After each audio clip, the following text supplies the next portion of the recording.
Hello everyone, नमस्कार। Welcome to maths guidance. तो आज हमने एक नया क्वेश्चन लिया है। The question is like this. पहले क्वेश्चन पढ़ते हैं, फिर मैं डिटेल बताऊंगा ये किस चैप्टर से है और इसके पीछे की थ्योरी क्या है। ऑलराइट, पहले क्वेश्चन पढ़ते हैं।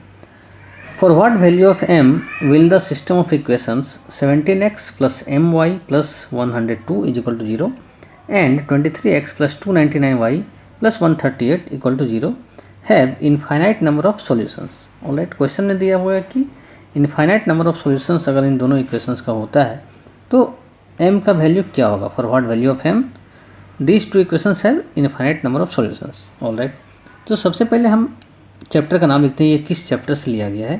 क्लास 10th में एक चैप्टर है मैथमेटिक्स में, pair of linear equations in two variables. Alright, the chapters name is pair of linear equations in two variables. Pair of linear equations in two variables. So from this chapter this question has been taken, pair of linear equations in two variables.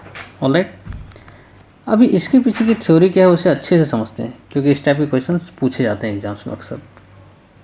तो इसमें अगर हमारा कोई भी दो equation है, दो line है represented by equations, let us suppose उसे ऐसे लिखते हैं a1x plus b1y plus c1 that is equal to 0। ये पहला इक्वेशन है। Second one is a2x plus b2y plus c2 is equal to 0। Okay, ये दो लाइन्स हैं। ये दो लाइन्स को इक्वेशंस में रिप्रेजेंट किए गए हैं बाय द इक्वेशंस। अभी इसमें दो तीन कंडीशंस आते हैं। कंडीशंस क्या है कि इसे एक होता है ग्राफिकल रिप्रेजेंटेशन, ग्राफिकल यहाँ लिखते हैं graphical representation.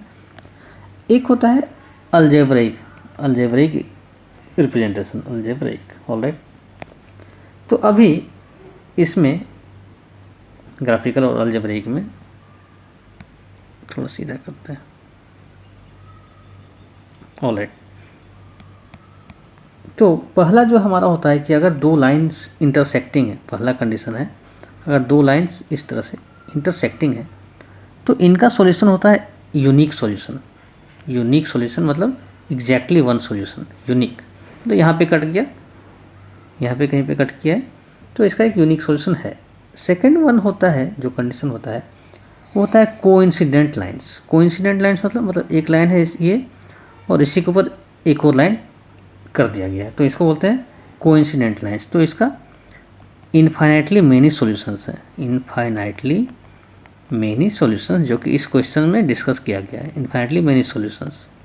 Alright, third condition आता है पैरेलल लाइंस का। If the two lines are parallel, तो ये तो कहीं भी कट नहीं करेगा, इसका कोई सॉल्यूशन ही नहीं होगा, no solution, it has no solution. Alright, तो ये तीन केसेस होते हैं। Case one intersecting lines, second one is coincident lines and third one is parallel lines. पहले केस में इसका यूनिक सॉल्यूशन होगा, दूसरे केस में इनफाइनाइटली मेनी सॉल्यूशंस होंगे, तीसरे केस में नो सॉल्यूशन होंगे। बट अलजेब्रिकली इसे इस इक्वेशन से हम कैसे पता करेंगे, how do we know that this two equations are intersecting, this two lines are intersecting, this two lines are parallel और कोइंसिडेंट। तो इसके लिए एक तरीका है। तरीका ये है कि अगर हमारा a1 by a2 is not equal to b1 by b2, okay, a1 by a2 is not equal to b1 by b2, इसका मतलब ये इंटरसेक्टिंग लाइन्स है। मतलब फर्स्ट कंडीशन इंटरसेक्टिंग लाइन्स है ये हमारा। ऑलराइट, सेकंड कंडीशन क्या होता है। सेकंड कंडीशन होता है a1 by a2 is equal to b1 by b2 is equal to c1 by c2। इसका मतलब जो लाइन्स है वो कोइंसिडेंट हैं, कोइंसिडेंट मतलब infinitely many solutions. Alright, third one जो हमारा आता है कंडीशन वो है a1 by a2 is equal to b1 by b2 is not equal to c1 by c2। Alright, और ये हमारा पैरेलल लाइंस का कंडीशन होता है, पैरेलल लाइंस जिसका कि कोई सॉल्यूशन नहीं है, पैरेलल लाइंस नो सॉल्यूशन। तो these are the conditions. Alright, इसी कंडीशन का यूज करके हम इस क्वेश्चन को सॉल्व करेंगे। हम m का वैल्यू निकालेंगे। ये हमारे दो इक्वेशंस दिए हुए हैं और कंडीशन में ये भी दिया हुआ है कि this two equations have infinite number of solutions. Alright, तो उसी का यूज करेंगे हम इनफाइनाइट मेनी सॉल्यूशंस के लिए क्या कंडीशन है, ये कंडीशन है, कोइंसिडेंट लाइन होना चाहिए, कोइंसिडेंट के लिए हमारा ये होना चाहिए। ओके, तो इसे हम लिखते हैं for infinite many solutions, for infinite many solutions. Condition क्या है हमारा, solutions A1 by A2 is equal to B1 by B2 is equal to C1 by C2। Just हम इसे पुट कर देंगे। हमारा इक्वेशंस क्या है, इक्वेशन पहले लिख लेते हैं 17x plus my 17x plus my plus 102 equal to 0 plus 102 is equal to 0। And second equation है हमारा 23x plus 299y plus 138, 23x plus 299y plus 138 equal to 0 plus 138 is equal to 0। तो ये हमारे दो इक्वेशंस हैं। यहाँ से हम पहले निकालते हैं A1 क्या है हमारा, A1 क्या है हमारा 17 है, A2 क्या है हमारा 23 है, B1 क्या है M है, एंड B2 क्या है 299 है। ओके, C1 क्या है हमारा, C1 102 है, C2 इज 138। ये कंडीशन हमने लिख लिया। अब इन्फिनाइट मेनी सॉल्यूशंस के लिए हम इसे पुट कर देंगे इसमें। ओके, तो हमारा होगा 17 by 23 is equal to M by 299 is equal to 102 by 138। Okay, अब हम इन दोनों को ले लेते हैं M का वैल्यू निकालने के लिए। तो M इज इक्वल टू क्या हो जाएगा, 17 multiplied by 299 divide by 23।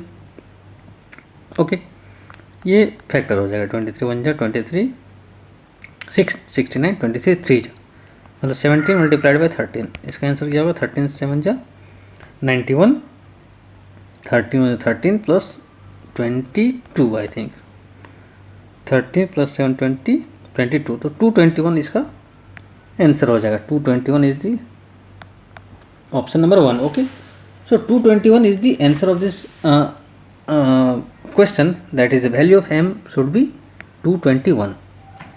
This is the answer 221।